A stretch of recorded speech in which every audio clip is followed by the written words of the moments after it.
புரட்சி தலைவர் புரட்சி தலைவி அம்மா அவர்களுடைய நீங்காத நினைவுகளை நெஞ்சில் சுமந்து கழகத்தினுடைய பொதுச் செயலாளர், போற்றுதலுக்கும் மரியாதைக்கும் உரிய முன்னாள் முதலமைச்சர், இன்னும் சரியாக ஒரு மாத காலம்தான் அடுத்த முதலமைச்சர் அண்ணன் எடப்பாடியார் அவர்களினுடைய மேலான ஆணைக்கிணங்க திருவிக நகர் சட்டமன்ற தொகுதியிலே இந்த தொகுதியினுடைய வெற்றி வேட்பாளர், எனக்கு முன்னால் பேசிய அண்ணன் குறிப்பிட்டு சொன்னதை போல தமிழ்நாடே எதிர்பார்த்து கொண்டிருக்கின்ற வெற்றி வேட்பாளர் பொற்கொடி ஆம்ஸ்ட்ராங் அவர்களுக்கு இரட்டை இலை சின்னத்திலே வாக்குகளை கேட்டு நடைபெற்றுக் கொண்டிருக்கின்ற இந்த தேர்தல் பரப்புரை கூட்டத்தை ஏற்பாடு செய்திருக்கின்ற போற்றுதலுக்கும் மரியாதைக்கும் உரிய பகுதி கழக செயலாளர் மரியாதைக்குரிய அண்ணன் பரமகுரு அவர்களே, போற்றுதலுக்குரிய சகோதரர் பகுதி கழக செயலாளர் அண்ணன் முகுந்தன் கோபால் அவர்களே, இந்த நிகழ்வினுடைய நாயகராக அமர்ந்திருக்கின்ற போற்றுதலுக்கும் மரியாதைக்கும் உரிய சட்டமன்ற தொகுதியினுடைய வெற்றி வேட்பாளர் பொற்கொடி ஆம்ஸ்ட்ராங் அவர்களே, தேசிய ஜனநாயக கூட்டணிக்கு தலைமையேற்றிருக்கின்ற அனைத்து இந்திய அண்ணா திராவிட முன்னேற்ற கழகத்தின் பல்வேறு கட்ட நிர்வாகிகளே, தேசிய ஜனநாயக கூட்டணியிலே அங்கம் வகிக்கின்ற அனைத்து கூட்டணி கட்சிகளினுடைய போற்றுதலுக்கும் மரியாதைக்கும் உரிய நிர்வாகிகளே, தோழர்களே, தொண்டர்களே, அனைவருக்கும் வணக்கம். திருவிக நகர் சட்டமன்ற தொகுதியிலே இரட்டை இலை சின்னத்திலே வாக்களித்து மரியாதைக்குரிய சகோதரி பொற்கொடி ஆம்ஸ்ட்ராங் அவர்களை மிக அதிகமான வாக்குகள் வித்தியாசத்திலே வெற்றி பெற செய்ய வேண்டும் என்று கேட்டு இந்த கூட்டத்தை நாம் நடத்துகிறோம். அன்பான பெரியோர்களுக்கு நான் சொல்லுவேன், ஒரு வரலாற்று சிறப்புமிக்க பயணத்திலே நாம் நிற்கிறோம். நாம் இந்த தேர்தலிலே பணியாற்றுவது என்பது, இந்த கூட்டத்தில் இருக்கிறவங்க அத்தனை பேரையும் எனக்கு தெரியும், நான் சொல்லுகிறேன், மாறாமல் நாம் எல்லாம் இரட்டை இலையில தான் நம் வாக்குகளை போட போகிறோம். அதனால் நான் இங்கே பேசுவது, நான் இங்கே சொல்லுகிற செய்தி, நாம் வாக்களிக்க வேண்டும் என்பதல்ல, நாம் ஒவ்வொருவரிடமும் எடுத்து சொல்லி இரட்டை இலை சின்னத்திலே வாக்குகளை பெற வேண்டும். பொற்கொடி ஆம்ஸ்ட்ராங் அவர்கள் சட்டமன்றத்திற்குள்ளாக நுழைய வேண்டும். பிரச்சாரத்தில் இருக்கிறாங்க அக்கா, அது நம்ம எல்லாரும் பார்க்கிறோம். நாங்க தான் கோயம்புத்தூர்ல உட்கார்ந்து பார்த்தாலும் இன்னைக்கு வீடியோ வந்து சேர்ந்துருது. அவங்க போய் பிரச்சாரம் பண்ணையில கொண்டு போய் நோட்டீஸ் கொடுக்கறாங்க. ஒரு சுகாதார பணியாளர் ஒரு அம்மா நிக்கிறாங்க. அவங்க கிட்ட போய் கேட்கறாங்க, என்ன செய்துட்டு இருக்கிறீங்க? அந்த அம்மா சொன்னாங்க, சுத்தம் பண்ணிட்டு இருக்கிறேன். நானும் அதுக்கு தான் வந்திருக்கிறேன், சுத்தம் பண்றேன்னாங்க. சுத்தம் பண்ணணும், சுத்தம் பண்ற வேலையை அவங்க கையில கொடுக்கணும். நாம அது நம்ம கடமை இல்லைங்களா? நான் உங்களுக்கு சொல்றேன், எனக்கு முன்னாடி பேசின அண்ணன் கூட குறிப்பிட்டு சொன்னாங்க, வெளியவே வரமாட்டாங்க அண்ணன் ஆம்ஸ்ட்ராங் அவர்கள் இருக்கிற வரை என்றெல்லாம் சொன்னவர்.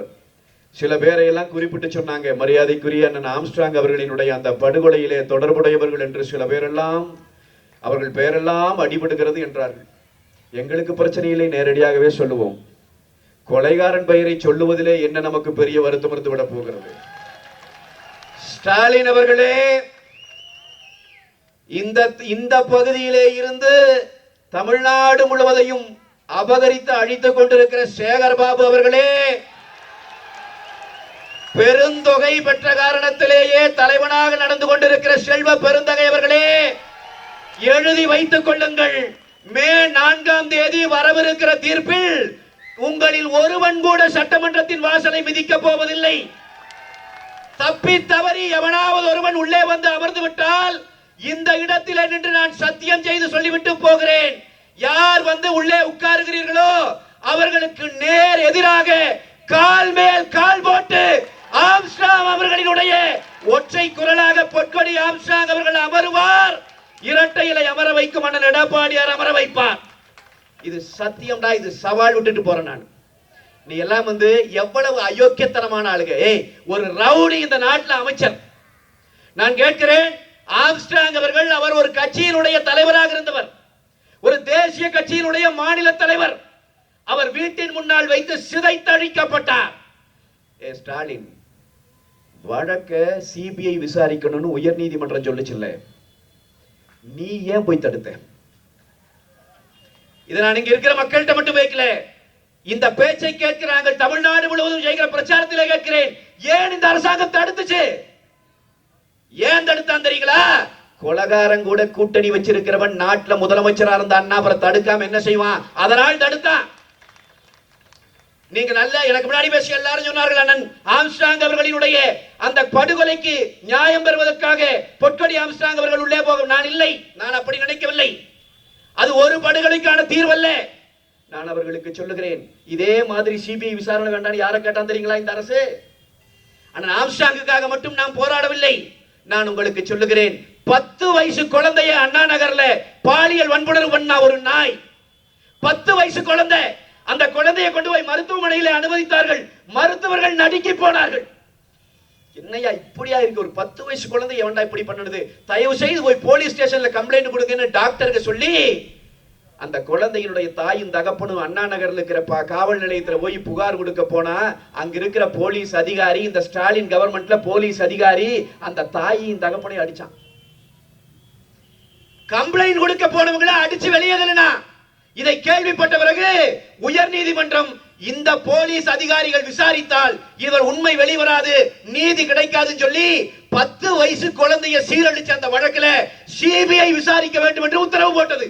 உத்தரவு போட்டது யார்? உயர் நீதிமன்றம். பாதிக்கப்பட்டது 10 வயசு குழந்தை. அந்த 10 வயசு குழந்தை பாதிக்கப்பட்ட வழக்குல சிபிஐ வேண்டாம், நாங்களே விசாரிக்கிறோம், சிபிஐ வர வேண்டாம்னு கெஞ்சிட்டு உச்ச நீதிமன்றத்திற்கு போகுது இந்த ஸ்டாலின் கவர்மெண்ட். அந்த தாய் தகப்பனின் கண்ணீருக்கும் சேர்த்து பொற்கொடி ஆம்ஸ்ட்ராங் பழி வாங்க வேண்டும் என்பதுதான் நாங்கள் வைக்கிற முடிவு. அவனுக்கும் சேர்த்து நாம் களத்தில் இறங்கணும். நான் உங்களுக்கு சொல்றேன், மே 4ஆம் தேதி தமிழ்நாட்டில் தேர்தல் முடிவு வருது இல்லைங்களா? காலையில வாக்கு எண்ணிக்கை தொடங்கும். நம்ம பல பேர் வாக்கு எண்ணிக்கை நடத்துற இடத்துல இருப்போம், இன்னும் பல பேர் தொலைக்காட்சியில் உட்கார்ந்து பார்த்துட்டு இருப்போம். நான் சொல்றேன் உங்களுக்கு, நீங்க எழுதி வச்சுக்கோங்க. இதையே எவனையெல்லாம் பழி வாங்கணும்னு நினைக்கிறீங்களோ அவனையெல்லாம் மனசுல வச்சுக்கோங்க.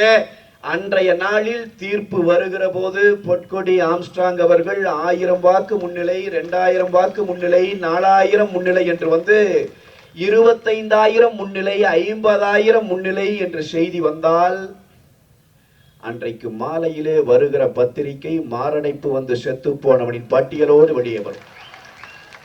யாரும் யாரையும் பழி வாங்க வேண்டியதில்லை. நான் சொல்லுகிறேன், பல பேரினுடைய கண்ணீரை சுமந்து கொண்டு அந்த தாய் உள்ளே நுழைய வேண்டும்.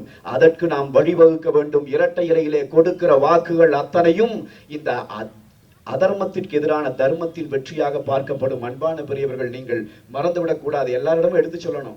எனக்கு முன்னாடி இங்க பேசின சகோதரர்கள் குறிப்பிட்டு சொன்னாங்க, அம்மா தாய்மார்களை பார்த்து நான் கேட்கிறேன், இந்த 5 ஆண்டு காலத்துல தமிழ்நாட்டுல கஞ்சா இல்லாத தெரு இருக்காங்கம்மா? அத்தனை இடங்களிலும் கஞ்சா.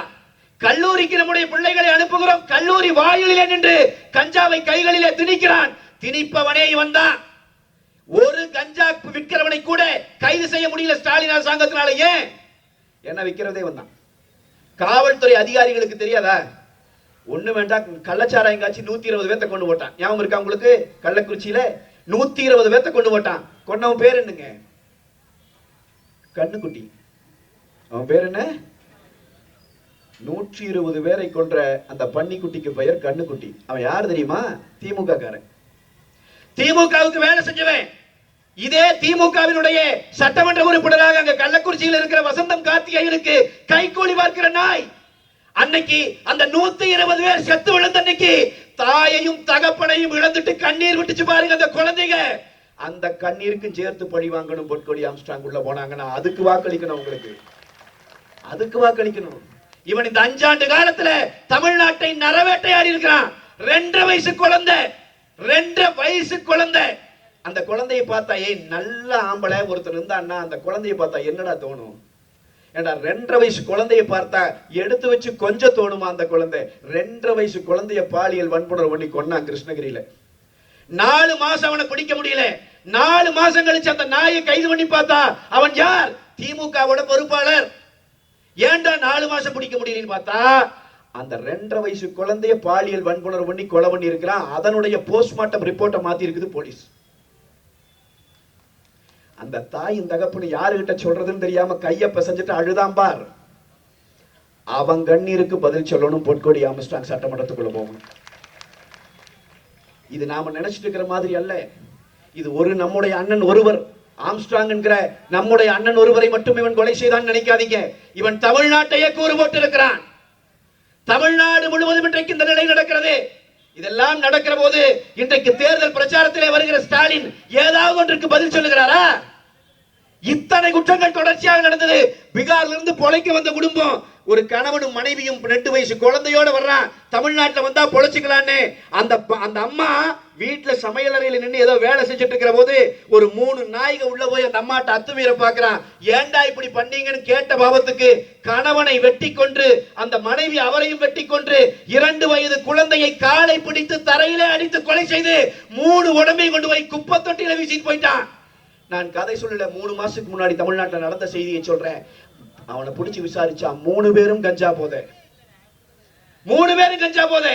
இதே இங்க நம்ம சென்னையில இந்த ட்ரெயின்ல பயணிச்சிட்டு இருந்த பையன், 16 வயசு பையன், சாதாரணமா ட்ரெயின்ல பயணிச்சிட்டு இருக்கிறான். 3 பேர் சேர்ந்து அருவாளை வச்சு அவனை கொஞ்சம் கொஞ்சமா வெற்ற காட்சி வந்துச்சு. பார்த்தமா இல்லையா? அந்த பையன் செத்தானா பொழைச்சானான்னு கூட இந்த கவர்மெண்ட் நம்ம இன்னைக்கு வரைக்கும் சொல்லல. அந்த பையனை வெட்டி கொன்னவனை, அந்த வெட்டினவனை 3 பேரையும் பிடிச்சி விசாரிச்சா 3 பேரும் போதை, கஞ்சா போதை. தமிழ்நாட்டில் கஞ்சா போதையை இன்றைக்கு எல்லாரிடமும் கொண்டு போய் சேர்த்திருக்கிறான். தமிழ்நாடு முழுவதும் இந்த ஸ்டாலின் அரசாங்கத்தினுடைய திமுகவினுடைய வேட்டைக்காடாக மாறி இருக்கிறது. அன்பான பெரியோர்களே, இந்த ஆட்சியை தூக்கி எறியணும். அதுக்கு பாதிக்கப்பட்டிருக்கிறவர்களில் ஒருவரையே களத்திலே நிறுத்த வேண்டும். நான் உங்களுக்கு சொல்றேன், இந்திரா காந்தி அவர்களினுடைய மரணம் நடந்த போது இந்திரா காந்தி அவர்களை சுட்டார் என்று சொல்லி ஒருவரை தூக்கிலேற்றுவதற்கு இந்த நாடு நம்முடைய நீதிமன்றம் தீர்ப்பு கொடுத்துச்சு. அந்த சம்பவத்துக்கு போகல, அந்த சம்பவத்தை எடுக்கல, அது யாரும் நியாயப்படுத்தி பேசல. ஆனா பஞ்சாப்ல என்ன செஞ்சான் தெரியுங்களா? அவன் தங்க கோயிலுக்குள்ளே ராணுவத்தை அனுப்பிய இந்திரா காந்திக்கு மரண தண்டனை நிறைவேற்றினான். அவன் செய்தது சரி என்று சொன்னால் இவளுக்கு வாக்களியுங்கள், இல்லை என்றால் இவளை தோக்கடியுங்கள் என்று சொல்லி அவன் மனைவியை கொண்டு போய் தேர்தலில் நிறுத்தினார்கள். நான் சொல்லுகிறேன் என் அன்பு சொந்தங்களே, 6 லட்சம் வாக்குகள் வித்தியாசத்திலே அந்த வீரத்தாய் வெற்றி பெற்று பாராளுமன்றத்திற்குள்ளே நுழைந்து 2000 சீக்கியர்களை கொன்று குவித்திருந்த ராஜீவ் காந்தியின் முன்னால் கால் மேல் கால் போட்டு அமர்ந்து காட்டினாள். அந்த வரலாறு சீக்கியர்களுக்கு உண்டு. தமிழர்களே, எழுந்திருங்கள், எழுங்கள். நமக்கு அப்படி ஒரு வரலாறு படைப்பதற்கான வாய்ப்பு கிடைத்திருக்கிறது. பொற்கொடி ஆம்ஸ்ட்ராங்கினுடைய வெற்றி என்பது ஒட்டுமொத்த தமிழர்களும் திருப்பி அடிப்பார்கள் என்று நாம் சொல்லுவதற்கான வெற்றி. அதை புரிஞ்சுட்டு நம்ம இங்க வேலை செய்யணும், இந்த களத்துல வேலை செய்யணும். விடமாட்டான், சாதாரணமா விடமாட்டான். என்ன, நமக்கு ஓட்டு விழுகு, ரெட்டையிலுக்கே ஓட்டு விழுகும், அக்காவுக்கு ஓட்டு விழுகு, அண்ணன் எடப்பாடியார் அவர்களினுடைய அந்த ஆணைக்கு ஓட்டு விழுகும், அதெல்லாம் ஒரு பக்கம். ஆனா எனக்கு முன்னாடி அண்ணன் ஒருத்தர் சொன்ன மாதிரி எல்லாவற்றையும் கொடுப்பான்.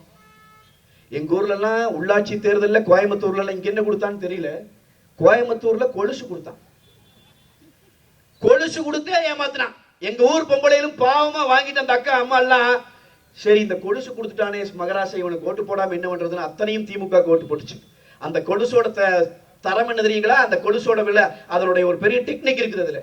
அந்த கொலுசு நீங்கள் வாக்களிக்க போகிற அந்த நாளில் போய் வாக்க போட்டுட்டு வெளியே வர்ற வரைக்கும், அந்த பொட்டியே வண்டியில ஏத்துற வரைக்கும் அந்த கொலுசு வெள்ளையாவே இருந்துச்சு. அது பயங்கர டெக்னிக் அது. அப்புறம் பார்த்தான் கருக்க தொடங்கியது. அடுத்த நாள் காலையிலே எழுந்து பார்த்தால் கொலுசு கருகரு என்று இருந்தது. நீங்கள் சொந்தக்காரன் யாராவது கோயம்புத்தூரில் இருந்தால் நீங்களே கேட்டு பாருங்கள், நான் பொய் சொல்லவில்லை. நகைக்கடையிலே வெளியே ஒரு பெட்டியை வைத்து வருகிறவன் எல்லாம் அந்த கொலுசை அதற்குள்ளே போடு என்று சொன்னான். 30 ரூபாய்க்கு கொடுத்தான். இந்த முறை அடித்திருக்கிற காசில் சேகர் பாபு போன்ற ரவுடிகள் இந்த மண்ணிலே கொலுசல்ல ஒட்டியானமே கொடுப்பான். அன்பு சொந்தங்கள், நான் சொல்லுகிறேன், எனக்கு முன்னால் அண்ணன் சொன்னதை போல நம்ம காசு தான் வாங்கிக்கோ, நீங்க வாங்காம விட்டுறாதீங்க. காசு நம்ம காசு தான், பூரா திருடி கொள்ளையடித்து சேர்த்து வைத்திருக்கிற காசு தான். அதை வாங்கிவிட்டு இந்த கொள்ளைக்காரர்களினுடைய வேட்டைக்காடாக மீண்டும் தமிழ்நாடு மாறிவிடக் கூடாது என்பதற்காக நீங்கள் உங்களுடைய வாக்குகளை எல்லாம் இரட்டை இலை சின்னத்திலே கொடு எல்லாரிடமும் எடுத்து சொல்லி, நான் கேட்கிறேன், இங்கே சேகர்பாபு என்கிற அமைச்சர் இருக்கிறாரே, இந்த அமைச்சரை ஒரு போன் கால்ல பேசின ஒரு வீடியோ, ஒரு ஆடியோ வெளியே வந்துச்சு. இந்த சவுக்கு சங்கர்னு சொல்லி ஒரு பத்திரிகையாளர், ஒரு ஊடகவியலாளர், அவரை வேட்டையாடினார் இந்த சேகர்பாபு. ஏன்? அவர் செய்த தவறு என்ன? இவன் செய்கிற தப்பெல்லாம் வெளியே சொன்னார், அதுதான் பிரச்சனை. இவன் என்னென்ன ஊழல் செய்கிறான் வெளியே சொன்னார், அதுதான் பிரச்சனை. எல்லாம் நடந்துச்சு. அவர் வீட்டுக்குள்ள செப்டிக் டேங்கில் இருந்து தண்ணியை மோந்துட்டு போய் அவர் குடியிருக்கிற வீட்டுக்குள்ள ஊத்தி அடிச்சான். இவருடைய சிந்தனை எந்த அளவுக்கு இருக்குது பாத்தீங்களா? இவன் தான் நம்ம கிட்ட வந்து சமூக நீதி பேசுறான், இவன் தான் சமத்துவம் பேசுறான். அவர் வீட்டுக்குள்ள அடிச்சு விட்டான். அத்தனை செப்டிக் டேங்க்ல இருந்து தண்ணி கொண்டு போய் அடிச்சு விட்டான். இந்த சேகர் பாபு அதன் பிறகு ஒரு ஆடியோ வெளியே வந்துச்சு. அதுல ஒரு ரவுடி ஒருவர் பேசுகிறான், திமுகவை சேர்ந்தவன். அவன் பேரே சொல்லி பேசுறான், நான் தான் பேசுறேன் சேகர் பாபு, நீ நேர்ல வா. இவன் சொல்றான் நேர்ல வர முடியாது. இவர் திருப்பி சொல்றார், இப்ப பாக்குறே உன்னை என்ன பண்றேன்னு. அவன் சொல்றான், நீ பண்ணு, ஆனா நீ பண்ணதெல்லாம் நான் வெளியே சொல்லிடுவேன். ஏய், ரவுடியும் அமைச்சரும் இப்படி ஒரு டீலிங்ல இருந்தீங்கன்னா நாடு எப்பற உருப்படு? நாட்டிலே மக்கள் எப்பற வெளிப்படையா வழியை நடக்க முடியும்? நான் கேட்கிறேன், இன்றைக்கு உதயநிதி தெருவில் போய் பிரச்சாரம் பண்ற இடத்துல எல்லாம் எங்க பொதுச் செயலாளரோட ஒரு படத்தை தூக்கி காட்டுறான். இதை பார்த்தீர்களா? உதயநிதி, நான் உனக்கு சொல்லுகிறேன், மீண்டும் மீண்டும் சொல்லுகிறேன், வெட்கம் மானத்தை பற்றி எல்லாம் கருணாநிதியின் குடும்பத்தில் பிறந்து விட்டு நீ பேசவே கூடாது. தேவையில்லாத வேலை செய்து கொண்டிருக்கிறாய். நான் உதயநிதியை பார்த்து கேட்கிறேன், ஸ்டாலின் அரசாங்கத்தை நடத்திய ஸ்டாலினையே பார்த்து கேட்கிறேன், இந்த அண்ணா பல்கலைக்கழகத்துக்குள்ள பல்கலைக்கழகத்தில் படிக்கிற மாணவியை உள்ள போய் ஒரு நாய் தொட்டான்ல, நான் இந்த மேடையில சொல்ல முடியாத அளவிற்கு, நானும் ஒரு தாய்க்கு பிறந்தவ, எனக்கும் கூட அக்கா பிறந்துச்சு, தங்கச்சி பிறந்துச்சு, எனக்கும் ஒரு புள்ள பிறந்தா. நான் இந்த என் வாயில் அதை சொல்லக்கூட முடியாத அந்த நாய் என்ன பண்ணான்ங்கிற வேலையை அவ்வளவு கொடூரமா அந்த கல்லூரிக்குள்ள நுழைஞ்சு பல்கலைக்கழகத்துக்குள்ள நுழைஞ்சு அந்த மாணவியை சித்திரவதை பண்ணான்ல. அந்த மாணவி சொன்னான்ல, அவன் என்னை இப்படி சீரழிக்கிற அந்த நேரத்திலே ஒரு போன் எடுத்து ஒரு சார் என்று ஒருவனுடன் பேசினான், என்னிடமும் சொன்னான், நீ என்னோடு இருக்க வேண்டும், அடுத்து அந்த சாரோடு இருக்க வேண்டும் என்று சொன்னான் என்று அவன் சொன்னதாக அந்த பெண் சொன்னான்ல. யார் அந்த சார் என்று அண்ணா திராவிட முன்னேற்ற கழகம் தமிழ்நாடு முழுவதும் கேட்டு போராடினோமே. யார் அந்த சார்? யார் அந்த சார்? வந்திருக்கா? அவன் பேரு ஞானசேகரன். அதை செஞ்சவன் பேரு. இவனுக்கு பேரெல்லாம் எப்படி இருக்குன்னு, கள்ளச்சாராயம் காய்ச்சறவன் பேரு கண்ணுக்குட்டி, புள்ளைய சீரழிக்கிறவன் பேரு ஞானசேகரன். இந்த ஞானசேகரன் என்கிற நாய் இவனை இன்றைக்கு கொண்டு போய் அவன் ஒருத்தன் தான் குற்றவாளி என்று இவர்கள் இன்றைக்கு வச்சுட்டாங்க. ஊரெல்லாம் படம் காட்டி கொண்டிருக்கிற ஸ்டாலினின் மகனுக்கு நான் படம் காட்டுகிறேன். இந்த படம் தெரியுமா ஸ்டாலின்? உதயநிதி, இந்த படம் தெரியுமா? அந்த பிள்ளையை சித்திரவதை பண்ணி சீரழிச்ச அந்த ஞானசேகரன் என்கிற நாய் அவனுடைய வீட்டிலே ஸ்டாலினுடைய அமைச்சர் மா சுப்பிரமணியம் உட்கார்ந்து சோறுண்டு கொண்டிருக்கிற படம் இந்த படம். பாருங்க.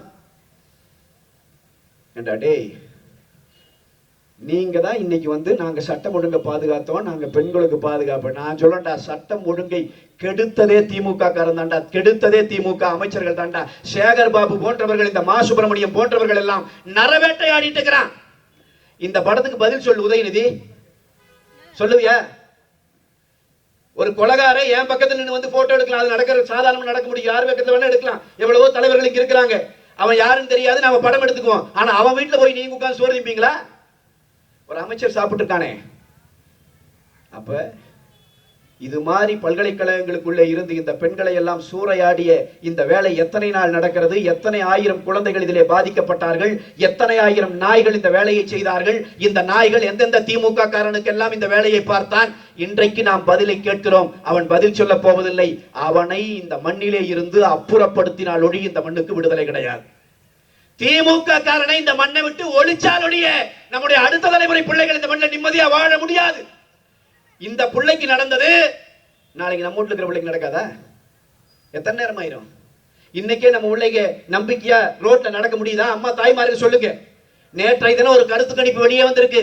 கருத்து கணிப்பை பாண்டே, ரங்கராஜ் பாண்டே, சாணக்கியா நிறுவனம், ஒரு தினமலர் என்கிற பத்திரிகையும் சேர்ந்து எடுத்திருக்காங்க.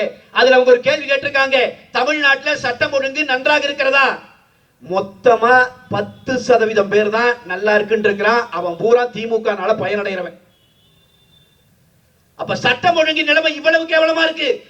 நமக்கு பெண்களுக்கு பாதுகாப்பு இல்லைங்கிறது இல்லைங்கம்மா, பெண்களை பாதுகாக்கிற பெண் காவல்துறை அதிகாரிகளுக்கே பாதுகாப்பு இல்லை. அதைத்தான் எனக்கு முன்னாடி பேசின அண்ணங்க சொல்லி பேசினாங்க. கனிமொழி கலந்துகிட்ட கூட்டத்துல ஒரு எஸ்ஐ, 23 வயதான எஸ்ஐ, ஒரு பெண்மணி பாதுகாப்புக்கு நிக்கிறாங்க. அந்த பெண்ணுக்கு திமுகவை சேர்ந்த 2 குண்டர்கள் பாலியல் தொந்தரவு கொடுக்கிறான். 2 நாள் அவனை கைது செய்யல. அண்ணன் எடப்பாடியார் அறிக்கை விட்டார். அந்த குண்டர்களை கைது செய்து சிறையிலே போடவில்லை என்றால் தமிழ்நாடு ஸ்தம்பிக்கிற வகையிலே அண்ணா திராவிட முன்னேற்ற கழகம் களத்திலே இறங்கி போராடும் என்று அறிவித்தார். அதன் பிறகு 2 நாள் கழிச்சு கைது பண்ணா. இதுவரைக்கும் தான் நமக்கு தெரிந்த செய்தி. அதற்கு மேல அடுத்த செய்தியை நான் உங்களுக்கு சொல்லிவிட்டு போகிறேன். அந்த பெண்ணோட வழக்கு என்னாச்சு தெரியுமா? 6 மாசம் கழிச்சு அந்த பெண் எஸ்ஐ வழக்கை வாபஸ் வாங்கி விட்டார். தெருவுல நின்னு அழுத புள்ள, யூனிஃபார்ம் போட்டு தெருவுல நின்னு அழுத புள்ள, எப்படா வழக்க வாபஸ் வாங்கும்? எப்படா வாங்கும்? டேய், நீங்க அடிச்ச கொள்ளைக்கும், நீங்க அடிச்சு வச்சிருக்கிற லூட்டிக்கும், நீங்க பண்ணி வச்சிருக்கிற இந்த நர வேட்டைக்கும் தமிழ்நாடு மீண்டும் உங்கள் கையில் கிடைக்கும்னு நீங்க நினைக்கிறதே பெரியதப்படா. நான் சொல்றேன், திருவிக்கா நகர் நீங்க எழுதி வச்சுக்கோங்க. வெறி கொண்டு வேலை செய்யணும் காலத்துல. இங்க இருக்கிற அத்தனை பேருக்கு நான் சொல்றது, நாம் பொற்கொடி ஆம்ஸ்ட்ராங் அவர்களுக்காக வேலை செய்யல, அண்ணன் ஆம்ஸ்ட்ராங் அவர்களுக்காக வேலை செய்யல, நாம் இந்த மண்ணின் பிள்ளைகளுக்காக வேலை செய்கிறோம். இனியொரு ஆம்ஸ்ட்ராங் இந்த மண்ணிலே வீழ்த்தப்பட்டு விடக் கூடாது என்பதற்காக வேலை செய்கிறோம். நம் கரங்களிலே காலகாலமாக இந்த நாய்களால் போடப்பட்டிருக்கிற அடிமை விலங்குகளை தகர்த்தெறிய வேண்டும் என்பதற்காக வேலை செய்கிறோம். அதை புரிஞ்சுட்டு காலத்துல வேலை செய்யணும், உயிரை கொடுத்து வேலை செய்யணும். அம்மா தாய்மார்கை ஏமாந்து விட்டுறக்கூடாது. 1000 கோடி ரூபாய் ஒரு மாசத்துக்கு செலவு பண்றான். நான் ஊடகங்களை ஒருங்கிணைக்கிற பணியில தான் இருக்கிறேன், எனக்கு தெரியும். நான் சொல்றேன், ஊடகங்களை விலைக்கு வாங்க மட்டும் கடந்த ஓராண்டு காலமாக மாதம் 1000 கோடியை திமுக செலவு செய்யறான். அதுக்கு எதிராக 1000 கோடி எதிர்த்து மோதருக்கு நம்ம கிட்ட என்ன தெரியுமா? நெஞ்சுறுதியும் சத்தியமும் மட்டும்தான். அதை இழந்துடக்கூடாது. நம்பிக்கையோட காலத்தில் இறங்கணும். நீங்க எல்லாரும் எழுதி வச்சுட்டு போகணும். உங்க மனசாட்சிக்கு நீங்க சொல்லிட்டு போகணும், நான் 25 ஓட்டு, ஒரு ஆளும் நான் போய் 25 ஓட்டு வாங்குவேன், ஆம்ஸ்ட்ராங் பொற்கொடி ஆம்ஸ்ட்ராங் அவர்களை வெல்ல வைப்பேன்னு உங்க மனசுல நீங்க சொல்லிட்டு கலையணும். ஏன்? ஏன்னா அடுத்த தலைமுறை நம்ம பிள்ளைங்க நல்லா இருக்கணும். அவங்க போய் உட்காரணும் சட்டமன்றத்துக்குள்ள. நீ நினைச்சு பாருங்க, எவனெல்லாம் கொலகாரன்னு நம்ம சொல்றோமோ, அதே போல அண்ணன் ஆம்ஸ்ட்ராங் வழக்குல மட்டும் கொலகாரனை பிடிச்சா கொலகாரன் அத்தனை பேரையும் என்கவுண்டர்லயே போடுறீங்க. என்னடா இது கதை? இது எப்படி போட்ட என்கவுண்டர்ல? இரவு நேரத்துல கொலகாரனை பிடிச்சிட்டானா, அவன் தான் கொலகாரங்கிறான். பிடிச்சு அவன் எங்கடான்னு கேட்டா சுட்டுட்டோங்கிறான். பிடிச்ச கொலகாரனை ஏன்டா சுட்டீங்கன்னு கேட்டான். அவன் சொன்னானா, நான் எங்கேயோ ஆயுதத்தை பதுக்கி வச்சிருக்கிறேன்னு, துப்பாக்கி பதுக்கி வச்சிருக்கேன்னு சொன்னானா. இவனுக்கு காலங்காத்தால கூட்டிட்டு போனானுங்களா, அவன் கையை பிச்சுட்டு போய் துப்பாக்கி எடுத்து இவங்களை நோக்கி சுட்டானா. இவங்க திருப்பி சுட்டாங்களா, செத்து போயிட்டான். இன்னொரு கொலகாரன், அவனையும் அதே மாதிரி பிடிச்சாங்களா, போனானா, பண்ணானா, சுட்டானா, இவங்க சுட்டாங்களா. டேய், நீங்கள் சுட்டு கொன்று கொண்டிருப்பது குற்றம் சாட்டப்பட்டவனை அல்ல, உண்மையை என்பதை எங்களுக்கு தெரியாமல் இல்லை. உண்மையை சுட்டு தள்ள பார்க்கிறீர்கள். அந்த உண்மையை வெல்ல வைப்பதற்கு நாங்கள் பொற்கொடி ஆம்ஸ்ட்ராங்கை சட்டமன்றத்திற்குள் அனுப்புவோம். நீ என்னென்னமோ பண்ணி பார்த்தா, இப்படி தாண்டா கடவுள் பேசுவான். எந்த மதத்தின் கடவுளாக இருந்தாலும் இப்படித்தான் பேசுவான். கடவுள் எப்படி பேசுவான்? ஒரு உண்மையை. கடவுள் தலைவர்களை போல நம்மளை போல மேடை போட்டு பேசுவானா? இல்ல, கடவுள் இயற்கையின் மொழியால் பேசுவான். ஸ்டாலினோ, இந்த செல்வ பெருந்தகையோ, இந்த சேகர் பாபுவோ, இவனோடு சேர்ந்த அல்லக்கைகள் எவனாவது இந்த படுகொலையை நிகழ்த்தும் போது நினைத்திருப்பானா? இதுல வரைக்கும் வீட்டிலிருந்து வெளியவே வராம சாதாரணமா வாழ்ந்துட்டு இருக்கிற அந்த குடும்ப தலைவியா இருக்கிற பெண் ஒருத்தி நமக்கு யமனாக வந்து எதிரே நிற்பாள் என்று அவன் கனவிலும் நினைத்திருக்க மாட்டான். கடவுள் நிறுத்தி இருக்கிறான். கடவுள் நிறுத்தி இருக்கிறான். பாரதி தான் சொல்லுவான், மாகாளி பராசக்தி ருஷிய நாட்டின்கண் கடைக்கன் வைத்தாள், அங்கே ஆஹா என்று எழுந்தது பார் யுக புரட்சியும்பா. மாகாளி பராசக்தியை களத்திலே நிறுத்தி இருக்கிறோம், சட்டமன்றத்திற்குள் அனுப்பி வையுங்கள், அங்கே ஒரு யுக புரட்சி எழட்டும். இந்த கண்ணீர் ஆண்டாண்டு காலமா திமுக காரம் பண்ணி வச்சிருக்கிற அநியாயம். அந்த கண்ணீர் அத்தனை அழுத கோடிக்கணக்கான மக்களின் கண்ணீருக்கு அவங்க தீர்வு சொல்லணும். உதயகுமாரை இழந்து விட்டு, ஆயிரக்கணக்கான உதயகுமாரை இழந்து விட்டு கோடிக்கணக்கான பேர் கண்ணீர் வடித்திருக்கிறார்கள் கருணாநிதியின் காலத்திலேயே. கவுன்சிலர் லீலாவதியை பலி கொடுத்து விட்டு அவளினுடைய குடும்பம் ஆயிரக்கணக்கான பேர் அழுதிருக்கிறார்கள், கண்ணீர் விட்டு இருக்கிறார்கள். தா கிருட்டிணனை இழந்து விட்டு ஆயிரக்கணக்கான பேர் அழுதிருக்கிறார்கள், கண்ணீர் விட்டு இருக்கிறார்கள். இந்த வரிசையில தினகரன் அலுவலகத்துல 3 இளைஞர்களை வச்சு கொளுத்தி கொண்டாம்பார். 1000 பேர், 1,00,000 பேர் அதுபோல் செத்து போய் அழுதிருக்கிறான். அதையெல்லாம் தாண்டி சாதிக் பாட்சா என்கிற உடன் நின்ற தோழனை கூடவே வச்சிருந்த அவன் தோள் மேலேயே கை போட்டு அவன் கதையை முடித்து அவன் குடும்பத்தையே அழ வச்சாம்பார். அத்தனை கண்ணீருக்கும் சேர்த்து அண்ணன் ஆம்ஸ்ட்ராங் அவர்களினுடைய படுகொலை முடிவில் இன்றைக்கு ஒரே உருவமாக ஒருவரை நாம் நிறுத்துகிறோம். இத்தனை கண்ணீருக்கும் பழிவாங்குவதற்காகவாவது உள்ள போகும். அதே மாதிரி வெறும் இதே நோக்கமா இல்ல, இதை தாண்டி இவனுடைய ஆட்சி காலம் படுமோசமான ஆட்சி காலம். 5 லட்சம் கோடி கடன் பண்ணி வச்சிருக்கிறான். இவனுடைய ஆட்சியின் லட்சணம். எனக்கு முன்னாடி அம்மா இத்தனை பேர் உட்காந்துக்கிறீங்க, நான் உங்ககிட்ட கேட்கிறேன், இதே ஸ்டாலின் போன தேர்தல்ல பிரச்சாரம் செஞ்சுட்டு வரையில் என்னன்னா, ஆட்சிக்கு வந்துட்டோம்னா அனைத்து பெண்களுக்கும் முதல் மாதம் தொடங்கி மாதம் 1000 ரூபாய் கொடுப்பேன் சொன்னாரா இல்லையா? ஆட்சிக்கு வந்து 28 மாதங்கள் கொடுக்கல. சட்டமன்றத்திற்குள்ள அதிமுக போராடுது, அண்ணன் எடப்பாடியார் போராடுறார். நீ கொடுத்த வாக்குறுதியை நிறைவேற்று, நீ 1000 ரூபாய் கொடுன்னு சொன்ன பிறகு 28 மாசம் கழிச்சு 1000 ரூபாய் கொடுக்கிறேன், ஆனா எல்லாருக்கும் கொடுக்க மாட்டேன். யாருக்கு கொடுப்பேன்? தகுதியுடைய பெண்களுக்கு கொடுப்பேன். பல குடும்பத்துல டைவர்ஸ் ஆயிடுச்சு. 20 வருஷமா குடும்பம் நடத்துறேன், உனக்கு தகுதி இல்லைங்கிற விஷயமே ஸ்டாலின் சொல்லித்தான் எனக்கு தெரியுது. சொன்னானா இல்லையா? தகுதியுடைய பெண்களுக்கு சரி என்னடா தகுதின்னு கேட்டோம். அதுக்கு ஒரு பட்டியல் கொடுத்தான். நீங்க அந்த பட்டியலை எல்லாம் தேர்தல் நேரத்தை எடுத்துருக்கா படிச்சு பார்க்கணும். அந்த பட்டியலில் தகுதிகள் கொடுத்தான். கட்டிய கணவன் இருக்கக்கூடாது, சொந்தமாக வீடு இருக்கக்கூடாது, பெத்த பிள்ளை இருக்கக்கூடாது, 3 வேளை சாப்பிடக்கூடாது, இரவானால் தூங்கக்கூடாது, பொழுதோட வெளியே வரக்கூடாது, இப்படி எல்லாம் தகுதி. இத்தனை தகுதியும் இருக்குதுன்னு சொல்லிட்டு போனாங்க. அவர்களுக்கு கூட கொடுக்கல. இப்படி அயோக்கியத்தனம் பண்ணி இப்படி எல்லாம் பண்ணிட்டு நான் 1000 கொடுத்தேன்னு ஸ்டாலின் பேசிட்டு இருந்தார். அண்ணன் எடப்பாடியார் பார்த்து கொண்டே இருந்தார். தேர்தலுக்கு 2 மாதம் இருக்கிற அந்த நிலை வந்தது. அண்ணன் பார்த்தார், இன்னும் 2 மாத காலத்திலே இவன் ஆட்சி முடிய போகிறது, அண்ணா திராவிட முன்னேற்ற கழகத்தின் ஆட்சி மலரப் போகிறது, மக்களை இந்த துயரிலே இருந்து விடுவிப்போம் என்று சொல்லி அண்ணா திராவிட முன்னேற்ற கழகம் ஆட்சி அமைத்த முதல் மாதம் தொடங்கி தமிழ்நாட்டில் இருக்கிற அனைத்து குடும்ப தலைவிகளுக்கும் மாதம் 2000 ரூபாய் வங்கி கணக்கில் வைக்கப்படும் என்கிற அறிவிப்பை வெளியிட்டார். வெளியிட்டு விட்டு அண்ணன் வெளியே வந்தார். சரியா 5 நாள் தான். 5 நாள் கழிச்சு காலையில எந்திரிக்கிறோம், அக்கவுண்ட்ல 5000 விழுந்துட்டும். விழுந்துச்சா இல்லைங்களா? அதுதான் முன்னாடி அண்ணன் சொல்லி பேசினாங்க. எதுக்கு 5000 போட்ட? திருப்பி இவங்க என்னை கொடுக்க விடாம பண்ணிடுவாங்க, 1000 ரூபாய் கொடுக்க விடாம பண்ணிடுவாங்க. அதனால 3 மாசத்துக்கு சேர்ந்து கொடுக்க சொன்னதே நாங்க தான்டா, நாங்க ஏன் கொடுக்க விடாம பண்ண போறோம், அதனால 3000. சரி அது பரவாயில்ல, இன்னும் 2000 எதுக்கு போட்ட? வெயில் அடிக்குதுல. கருணாநிதி மகனுக்கு மே மாதமானால் வெயில் அடிக்கும் என்பது தெரிவதற்கே 72 வயதாக இருக்கிறது. வெயிலுக்கு 2000 போட்டிருக்கான். வெயில் அடிக்கும்ல. நான் திரு ஸ்டாலின் அவர்களை பார்த்து கேட்பது, அட வெயிலுக்கு 2000 போட்ட, அதுவும் கூட நாங்க பொறுத்து தொலைச்சுக்கிறோம். வெயில் என்ன தகுதியுள்ள மகளிருக்கு மட்டும்தான் அடிக்குமாடா?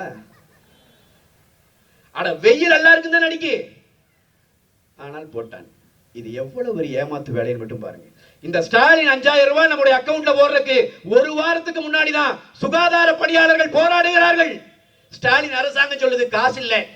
ஆசிரியர்கள், அரசு ஊழியர்கள் போராடுகிறார்கள், காசு இல்ல. போக்குவரத்து தொழிலாளர்கள் போராடுகிறார்கள், காசு இல்ல. கொரோனா காலத்துல நம் உயிரை எல்லாம் காப்பாற்றிய செவிலியர்கள், நர்ஸுக போராடுறாங்க, காசு இல்ல. 1 வாரத்துக்கு முன்னாடி காசு இல்ல.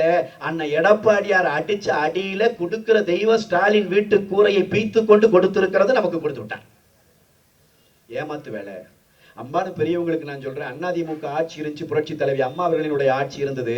இந்தியாவில் எத்தனையோ முதலமைச்சர் இருந்தாங்க. அம்மா கன்னியாகுமரி, காஷ்மீர் தொடங்கி கன்னியாகுமரி வரைக்கும் ஒரு முதலமைச்சருக்கு கூட தோணல கல்லூரியில படிக்கிற பிள்ளைகள், ஏழை வீட்டிலிருந்து வர்ற பிள்ளைகள், அந்த பிள்ளைகளுக்கு அறிவு இருக்கும். ஆனா அந்த பிள்ளைகள் நன்றாக படித்து வர வேண்டும் என்றால், இந்த போட்டி உலகில் வெல்ல வேண்டும் என்றால் தேவையான உபகரணங்கள் கையிலே இருக்க வேண்டும். வசதி வாய்ப்புள்ள தாய்மார்கள் அந்த குழந்தைகளுக்கு லேப்டாப் வேணா வாங்கி கொடுத்துருவான். வசதி வாய்ப்பு இல்லாத குடும்பத்திலே இருந்து வருகிற குழந்தைகள் என்ன செய்யுங்கிற சிந்தனை எந்த முதலமைச்சருக்கும் வரல. இந்தியாவில் ஒரே முதலமைச்சருக்கு வந்தது. அந்த முதலமைச்சரை தந்தை இயக்கம் அண்ணா திராவிட முன்னேற்ற கழகம், புரட்சி தலைவி அம்மா அவர்கள் தான் சிந்தித்தார். அண்ணா திராவிட முன்னேற்ற கழகத்துக்காரன் தெருவிலே நடந்து வாக்கு கேட்கிற போது நெஞ்சை நிமிர்த்தி காலரை தூக்கி விட்டு திமிரோட ஓட்டு கேட்கணும். ஏன் தெரியுங்களா? அம்மா காலத்திலையும் அண்ணன் எடப்பாடியார் அவர்களின் ஆட்சி காலத்திலையும் மொத்தமா 55 லட்சம் குழந்தைகளுக்கு லேப்டாப் கொடுத்த இயக்கம் அனைத்து இந்திய அண்ணா திராவிட முன்னேற்ற கழகம். நாம் கொடுத்தோம். அண்ணன் எடப்பாடியார் அவர்களின் ஆட்சி இருக்கிற கடைசி நாள் வரை லேப்டாப் கொடுத்தோம். இவன் ஆட்சிக்கு வந்தோன்னு அந்த லேப்டாப் கொடுக்கறதுட்டு நான் கேட்கிறேன், அம்மா இத்தனை பேர் இருக்கிறீங்க, ஏதாச்சும் குடும்பத்தில் யாராச்சும் குழந்தைக்கு லேப்டாப் வந்திருக்கு? 4.5 வருஷம் கொடுக்கல. 4.5 வருஷம் கழிச்சு நானும் லேப்டாப் கொடுக்குறேன். எங்க ஊர்ல ஒரு பழமொழி சொல்லுவாங்க, சாக போற நேரத்துல சங்கரா சங்கராங்கிறான்னு. இங்க இருக்கான்னு தெரியல, நம்ம ஊர்ல இருக்கான்னு தெரியல. அப்படின்னு என்ன, வாழ்ற காலம் முழுக்க அயோக்கியத்தனமே பண்றது. அப்புறம் சாவு கிடக்கிற போது சங்கரா சங்கரான சங்கரன் காப்பாத்துவானா? செய்த தர்மம் தானே காப்பாற்றும். இப்ப ஸ்டாலின் பண்ண வேலை அதான். நான் கடைசி நேரத்திலே நான் லேப்டாப் கொடுக்குறேன் வந்தான். இந்த லேப்டாப் யாருக்கு கொடுக்குறான்? அதிமுக பள்ளிக்கூடத்திலிருந்து காலேஜ் போற பையனுக்கு பிள்ளைக்கு கொடுத்துச்சு. ஏன்? அவன் படிக்கணுங்கிறக்காக. ஆனா இவன் யாருக்கு கொடுக்குறா? அவர் ஸ்டாலின் அரசு யாருக்கு கொடுக்குது? காலேஜ்ல கடைசி வருஷம் படிக்கிறவனுக்கு கொடுக்குது. அவன் தான் அடுத்த வருஷம் வேலைக்கு போயிடுவான்ல, அவனே வாங்கிக்குவான்ல. உங்க கவர்மெண்ட்ல வேலை கிடைக்காது, அது வேற. கவர்மெண்ட்ல எங்களுக்கு வந்துருமே, வேலை கிடைச்சிருமே. ஏன் அவருக்கு கொடுக்குற? ஏன் கொடுக்குறான் தெரியுங்களா? கடைசி வருஷம் படிக்கிற பையன் 18 வயசு ஆயிருக்கும், அவனுக்கு இந்த கையில லேப்டாப்பை கொடுத்தா அந்த கையில நமக்கு ஓட்டு போடுவான்ங்கிற திருட்டுத்தனம் இல்லாமல் இது வேற என்னங்கிறத பெரியவங்க அறிவுள்ளவர்கள் சிந்தித்து பாருங்க. அப்ப அதிமுக கார ஓட்டுக்காக கொடுக்கல, அந்த குழந்தை படிக்கணும்னு கொடுத்தான்.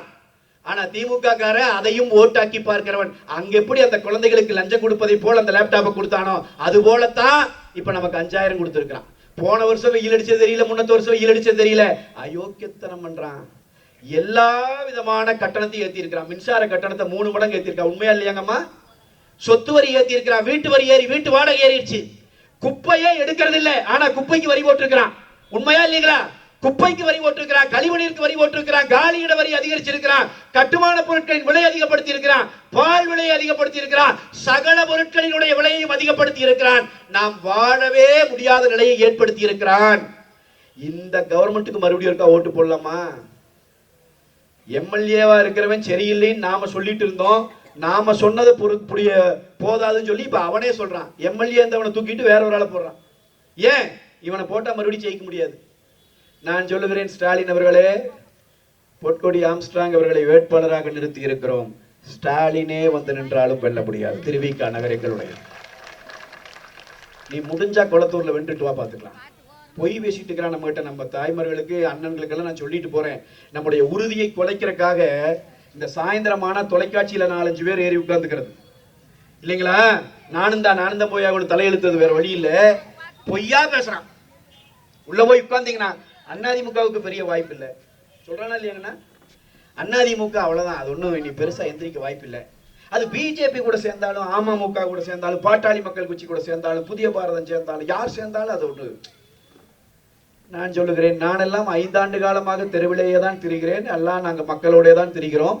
அதிமுக காரர்களையும் நாங்கள் பார்க்கிறோம். மக்கள் திமுகவை பற்றி என்ன நினைக்கிறார்கள் என்பதையும் பார்க்கிறோம். இந்த தெருவில் ஒரு நாள் கூட இறங்காதவன் எல்லாம் டிவியிலே உட்கார்ந்து கொண்டு நீ எப்படி கண்டுபிடித்தாய் அதிமுகவுக்கு ஆள் இல்லைன்னு? நான் சொல்லிட்டு போறேன், அதிமுக எத்தனையோ பேரை அமைச்சராக்கி இருக்கிறது. சில பேரை உப்புமாவுக்காக நாம் முதலமைச்சராகவே வைத்துக் கொண்டிருந்ததும் உண்டு. அது உப்புமா மாதிரி இருந்துச்சு ஒரு முதலமைச்சர். அப்படி இருந்த அமைச்சரா இருந்தவன், முதலமைச்சரா இருந்தவனை எல்லாம் கூட ஸ்டாலின் தூக்கிட்டாரு. ஆனா ஸ்டாலினுடைய ஒரே வருத்தம் என்ன தெரியுமா? 3 தடவை முதலமைச்சரா இருந்தவனையே தூக்கிட்டோம். அனைத்து இந்திய அண்ணா திராவிட முன்னேற்ற கழகத்தின் உண்மையான தொண்டனின் கணுக்கால் ரோமத்தை கூட பிடுங்க முடியவில்லையே என்பதுதான். இந்த கட்சியினுடைய தொண்டர்களும் தோழர்கள் அவ்வளவு உறுதியோடு இருக்கிறார்கள். நான் சொல்லுகிறேன், நாம் வலிமையான ஒரு கூட்டணியாக இன்னைக்கு நிக்கிறோம். ஆனா திமுக சைடு கூட்டணி அண்ணன் திருமாவளவன் அவர் அழுகிறாரா சிரிக்கிறாரானே தெரிய மாட்டேங்குது. பாவமா இருக்கு. நான் உண்மையில நல்லா நேசிக்கிற அண்ணன் அவரு, அண்ணன் திருமாவளவன். அவருக்கு ஒரு சீட்டு கொடுத்தா, நியாயமா ஒரு கட்சிக்கு கூட்டணியில சீட்டு கொடுத்தா அவங்க கட்சிக்கார தான் நிறுத்துவாங்க. அவர் நேத்து ஒருத்தரை நிறுத்துறாரு. அவன் சொல்றான், நான் விடுதலை சிறுத்தை இல்ல, நான் காங்கிரஸ் கட்சி, எனக்கு விடுதலை சிறுத்தை சீட்டு கொடுத்துங்கிறான். ஒண்ணுமே யாருக்கு யார் சீட்டு கொடுக்குறா என்ன? திமுக இருக்கிறவன் தான் விடுதலை சிறுத்தையில் இருக்கிறவங்களுக்கு சீட்டு கொடுக்குறாங்க. ஆளூர் ஷானவாஸ் யாருக்கிட்ட போய் சீட்டு கேட்கிறாரு? ஸ்டாலின் கிட்ட கேட்கிறாரு. திருமாவளவன் யாருக்கு சீட்டு கொடுக்கிறாரு? காங்கிரஸ்காரனுக்கு சீட்டு கொடுக்கிறாரு. இப்படி ஒரு கொண்டாட்டம் அங்க ஒரு நடந்துட்டு இருக்குது. ஒரு அமைச்சர் 9 முறை 10 முறை சட்டமன்ற உறுப்பினராக இருந்த துரைமுருகன், அவ்வளவு வயதான மனிதர், நாம் எல்லாம் மரியாதைக்குரிய மனிதராக பார்க்கிறோம். தேர்தல் பிரச்சாரம் பண்ணிட்டு இருக்கிறாரு. விடுதலை சிறுத்தைகள் கட்சியினுடைய மாவட்ட செயலாளர் வண்டியில ஏறி நிக்கிறாரு, கீழே இறங்கி போடான்னு அடிக்கிறாரு. பாத்தீங்களா இல்லையா? நான் கேட்கிறேன், ஊடக நண்பர்கள் இருந்தால் நான் உங்களை பார்த்து கேட்கிறேன், இப்படி ஒரு ஏதாவது ஒரு சம்பவம் அதிமுக கூட்டணியில் எங்காவது நடந்திருந்தா 10 நாள் நீ விவாதிச்சிருக்க மாட்டீங்க. ஆனா இதை பத்தி வாயே திறக்கலையே. அண்ணன் திருமாவளவன் அவர்கள் இதை பற்றி கேட்கவே இல்லையே. எப்பறா எங்க மாவட்ட செயலாளர் இப்படி அவமானப்படுத்தினீன்னு கேட்கவே இல்லையே. யாருக்காக நீங்கள் நிற்கிறீர்கள்? எந்த மக்கள் உங்களுக்கு வாக்களிக்கிறார்கள்?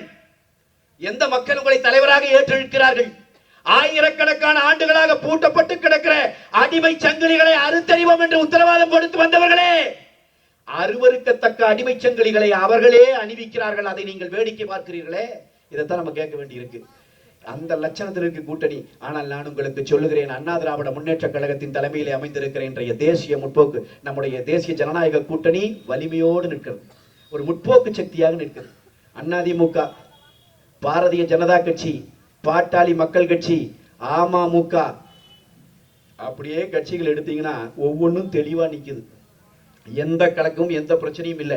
சீட்டு எல்லாருக்கும் சரியான சீட்டுகள் ஒதுக்கி கொடுக்கப்பட்டு அத்தனை பேரும் வேட்பாளர்களாக நிறுத்தப்பட்டு எல்லாரும் களத்துக்கு வந்தாச்சு. எந்த விதமான பேதமையும் இல்லாமல் ஒரு ஜனநாயகத்தன்மையோடு நம்முடைய கூட்டணி வலிமையான கூட்டணியாக நிற்கிறது. புரட்சி தமிழர் எடப்பாடியார் எந்தெந்த இடத்திற்கெல்லாம் போகிறாரோ ஆயிரக்கணக்கில் லட்சக்கணக்கில் மக்கள் திரண்டு திரண்டு திரண்டு திரண்டு அவரை வரவேற்கிற காட்சிகளை நாம் பார்க்கிறோம். அத்தனையும் வாக்குகளாக மாறும். 2026 எழுதி வைத்துக் கொள்ள வேண்டும். அது இரட்டை இலைகளுக்கானது. கட்டாயம் வெற்றி பெறும். உறுதியா வெற்றி பெறும். நம்பிக்கையோட நாம களத்துல பண்ணணும். இந்த டிவியில சொல்றான், கருத்து கணிப்புல சொல்றான், அதெல்லாம் ஒண்ணும் கிடையாது. உறுதியா சொல்றேன், நீங்க எழுதி வச்சுக்கோங்க. 210 தொகுதிகளை அண்ணா திராவிட முன்னேற்ற கழகத்தினுடைய கூட்டணி, தேசிய ஜனநாயக கூட்டணி வெற்றி பெறும். 210 தொகுதிகளை வெற்றி பெறுவோம். ஸ்டாலினும் உதயநிதியும் தப்பிச்சு வென்று வந்தாலே பெரிய விஷயம் தரவே. இது எல்லாத்துக்கும் தெரிஞ்சு போச்சு. குறிப்பா காவல்துறை அதிகாரிகளுக்கு தெரிஞ்சு போச்சு. நானே பயணம் பண்ணி போயிட்டு இருக்கிற சாலையில, வெளியூருக்கு போகிற போது சாலையில ஒரு அதிகாரி ஒருத்தர் வண்டியை சோதனை பண்ணிட்டு இருந்தார். நிறுத்தினாரு. பார்த்த உடனே, சார் எப்படி இருக்கு சார் கிரவுண்டுன்னாரு. நல்லா இருக்கு சார், அருமையா இருக்கு, வெற்றி பெற்றுவோம். அவர் சொன்னாரு, நாங்களும் பார்க்குறோம் சார், நல்லா தான் இருக்கு சார், எப்படியாவது ஜெயிச்சிருங்க சார். ஒரு காவல்துறை அதிகாரி காக்கி சட்டை போட்ட அவர் சொன்னதை சொல்றேன். இவனுக்கிட்ட எங்களால முடியல சார், எப்படியாவது ஜெயிச்சு வந்துருங்க சார். எங்கள் கைகளிலே போடப்பட்டிருக்கிற அந்த கட்டுக்களை அவிழ்த்து விடுங்கள் சார்.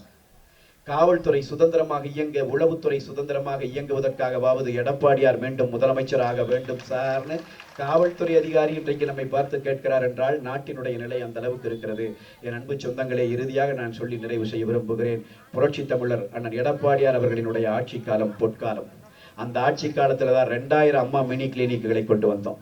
சாதாரண மக்கள் இலவசமாக வைத்தியம் பார்ப்பதற்கு 2000 அம்மா மினி கிளினிக்குகளை எடப்பாடியார் கொண்டு வந்தார். அவருடைய ஆட்சி காலத்திலே தான் 11 மருத்துவக் கல்லூரிகளை கொண்டு வந்தோம். 11 மருத்துவக் கல்லூரியை 12ஆக கூட ஸ்டாலினால் மாற்ற முடியவில்லை 5 வருஷத்துல. ஆனா 2 வருஷத்துல எடப்பாடியார் 11 மருத்துவக் கல்லூரிகளை கொண்டு வந்தார். 67 கலையறிவியல் கல்லூரிகளை கொண்டு வந்தார். 7 சட்டக் கல்லூரிகளை கொண்டு வந்தார்.